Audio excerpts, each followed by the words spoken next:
Your books look so immaculate and beautiful. And look, we're all here Friday night thinking about words. We won't be rewarded for that.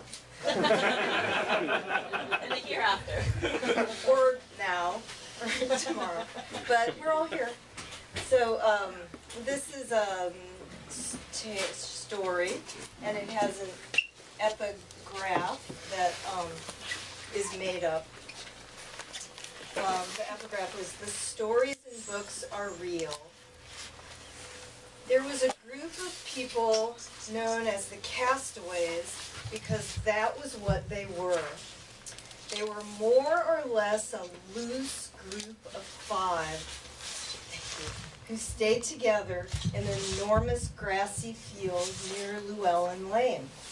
They never had strayed from this field, which lay between 2 grassy slopes.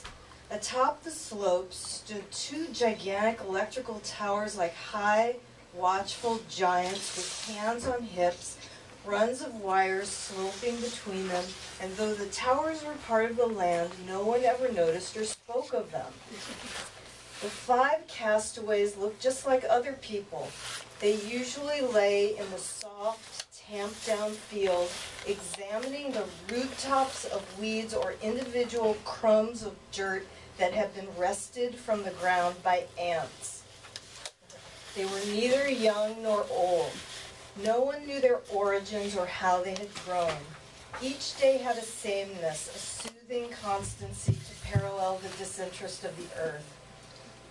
Summer was easiest for the castaways, but they stayed in the grassy field all year, even through the brutality of spring.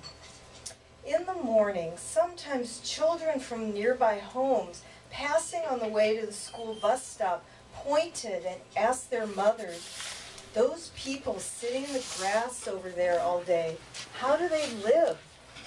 "They are castaways. They just live," the children's mothers always said. The castaways were not kin to each other, but they were the same. They had thin, wheaten hair. Across the dry grass, they often waved tiredly to one another, pale-faced, faces empty. They were not inclined to finish their sentences, and their names were Mobley, Moretti, Snufflin, Ma Bean, and Susan Wright. Never had the castaways spoken to the householders living in the homes of Llewellyn Lane. They were not determiners. Hardy, they were rarely sick, though Ma Bean usually wore a beige-colored bandage sewn to her stomach due to a sore that was simply ongoing. In the spring, 2 neighborhood women, each bustling and cleaning deep inside her respective home, glimpsed one another through their bathroom windows, for all homes in this neighborhood have the same layout, and all bathroom windows face the grassy field. Stopping their work, the women called out in exchange. "Don't the castaways have any responsibilities?" the first neighbor said. "None that I know of," called back the other. "Well, don't you think they should have some?" the first asked crossly. "What could they be responsible for? They are not connected to anything," said the other. "Maybe, you know, it's just some people's role in life to do nothing." Eyes glowing with anger through the window screen, the first woman said, "Everyone in life must work. Horses work, don't they? Chickens work. So why shouldn't these people who are part of our neighborhood work, goddammit?" She flung a hand downward. "Do you think there's some mental retardation there?" said the second. "Shut up," said the first, slamming her window, though her words carried through. "Stop making excuses for them." Upon overhearing this conversation, the castaways, lying at a distance in the grass, dropped their heads and dozed. For many neighbors, the group of 5 raised an unspoken question that ran as if a weak current below the cement streets. Do some people arrive into this world lost, unknowing, or incomplete? At the far edge of the field, a creek slithered.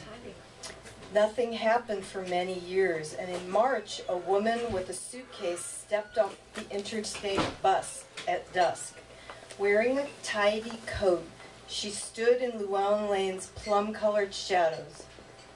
Over the tops of the tall grass blades, the castaways peeked at this stranger warily, for no one ever before had roamed this neighborhood so freely. Pacing along a curb near the grass, the woman set her suitcase down near the hiding castaways, whose eyes latched to the case's fluttering handle tag with its darkly inked name, Carol F. Early the next morning, Carol F. ambled through the neighborhood, surveying the yards and stamping out cigarette ends with her shoe. She crossed the far side of the field near the creek where the castaways observed, and, kneeling there, she sipped water from her hand. "I don't like her," Ma Bean whispered. "Me neither," said Mowgli. "Why is she here? She might be some type of authority," said Snufflin. "Why would an authority carry a suitcase?" said Moretti. Carol F.'s sudden appearance forced the castaways to speak more candidly than usual. "Maybe she grew up in these parts and has returned to revisit memories and see how things have changed," said Susan Wright. "Baloney," said Ma Bean. "Look, she's facing our way now." "I say we leave the slope for a while," Ma Bean continued. "Go elsewhere. You know the old saying, don't give a new face a new thing to judge." "I've never heard that saying," said Snufflin. "Then I know more than you," answered Ma Bean. "Let's go, everyone." "Sure," said Moretti. "We don't know what consequences could happen tomorrow or even a year from now, all because of this horrible woman walking around today." "That's right," they all said variously.